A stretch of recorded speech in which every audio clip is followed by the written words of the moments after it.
நண்பர்களே, மோட்டோரோலால புதுசா லான்ச் ஆன மோட்டோ எட்ஜ் 6 ஸ்டைலஸ் இந்த ஃபோனை பத்தி தான் இந்த வீடியோல பார்க்க போறோம். வீடியோ ஸ்கிப் பண்ணாத பாருங்க. ஃபோன்ல இம்பார்ட்டன்டானதே அந்த ஸ்டைலஸ் தான். அத பத்தி நான் பின்னாடி சொல்றேன். ஃபர்ஸ்ட் இந்த ஃபோன் அன்பாக்ஸ் பண்ணி பார்ப்போம். உள்ள வந்து பாத்தீங்க அப்படின்னா மோட்டோரோலா தரப்புல ஒரு அடாப்டர் வந்து கொடுத்திருக்காங்க. அது மட்டும் இல்லாத டைப் சி சார்ஜிங் கேபிள் இதுவும் வந்து கொடுத்திருக்காங்க. ஃபோன் பாத்தீங்கன்னா சின்ன ரேப்பர் சுத்தி கொடுத்திருக்க மாதிரி தான் இருக்கு. பில்ட் குவாலிட்டி ரொம்ப சூப்பரா இருக்கு. ஸ்டைலஸ் வந்து இன்பில்டா வந்து ஃபோனுக்குள்ள தான் இருக்கு. டிஸ்ப்ளே பாத்தீங்கன்னா ஃபியூஷன்ல கொடுத்திருந்த மாதிரி 6.7 இன்ச்ல ஒரு போல்ட் டிஸ்ப்ளே தான் வந்து கொடுத்திருக்காங்க. இந்த மொபைலோட ரெஃப்ரெஷிங் ரேட் பாத்தீங்க அப்படின்னா 120 ஹெர்ட்ஸ் ரெஃப்ரெஷிங் ரேட் தான் வந்து கொடுத்திருக்காங்க.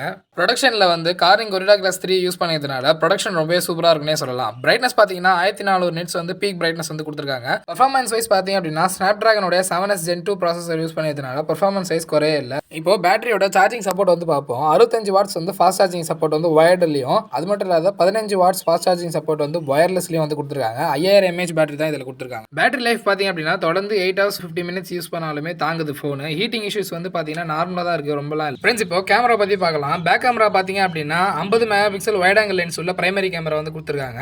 அதுக்கப்புறம் பாத்தீங்கன்னா 13 mega pixel ultra wide angle camera வந்து கொடுத்திருக்காங்க. இதுல வந்து ஒரு கேமரா சென்சர் வந்து கொடுத்திருக்காங்க. 3-in-1 ஆம்பியன்ட் சென்சார் அப்படின்னு வந்து சொல்றாங்க. அது மட்டும் இல்லாத எல்இடி ஃபிளாஷ் வந்து அதுக்கு மேல வந்து இருக்குது. பேக் கேமரா பாத்தீங்க அப்படின்னா எல்லா போன்லயும் கொடுத்திருக்காம தான் கொடுத்திருக்காங்க. ஆனா front camera 32 mega pixel wide angle lens கொடுத்திருக்கனால ரொம்பவே சூப்பரா இருக்குன்னே சொல்லலாம். இப்போ இந்த போன் எப்படி டிசைன் பண்ணிருக்காங்க அப்படின்னு வந்து பார்க்கலாம். வெயிட் பாத்தீங்க அப்படின்னா 191 கிராம் வந்து வருது எக்ஸாக்டா. ஃப்ரெண்ட்ஸ், இந்த போன்ல IP68 வாட்டர் ரெசிஸ்டன்ஸ் கொடுத்ததுனால அண்டர் வாட்டர்ல போட்டோகிராஃபி எடுத்துக்கலாம். ஆப்ரேட்டிங் சிஸ்டம் விஷயத்துல வந்து கரண்டா வந்து அப்டேட்ல வந்து இருக்காங்கன்னே சொல்லலாம். செக்யூரிட்டி அப்டேட்ஸ் வந்து 3 வருஷமும், OS அப்டேட் வந்து 2 வருஷமும் வந்து இந்த போன் தரப்புல வந்து கொடுத்திருக்காங்க. இந்த மொபைல்லையும் இதுக்கு முன்னாடி கொடுத்த மாதிரி மிலிட்டரி ப்ரொடக்ஷன் வந்து இருக்குது. அதனால வந்து இந்த போன் வந்து எவ்வளவு குவாலிட்டியா இருக்கு அப்படின்னு சொல்ல முடியும். ஃப்ரெண்ட்ஸ், இந்த ஸ்டைலஸ் யூஸ் பண்ணி நம்ம டிராயிங் பண்றதை வந்து அந்த மோட்டோ என்ன பண்ணுது அப்படின்னா ஒரு 3D பிக்சரா வந்து நமக்கு வந்து கொண்டு வருது அப்படின்னே சொல்லலாம். அது மட்டும் இல்லாத இந்த ஸ்டைலஸ் யூஸ் பண்ணி நம்ம வந்து கணக்கு போட்டுக்கலாம். அதுக்கான ஆன்சர் வந்து அதுவே சொல்லும் அப்படின்னு வந்து சொல்றாங்க. இந்தியாவில் இந்த எட்ஜ் 60 ஸ்டைலஸ் சீரிஸோட பிரைஸ் வந்து 22,000 இருந்து ஸ்டார்ட் ஆகுது.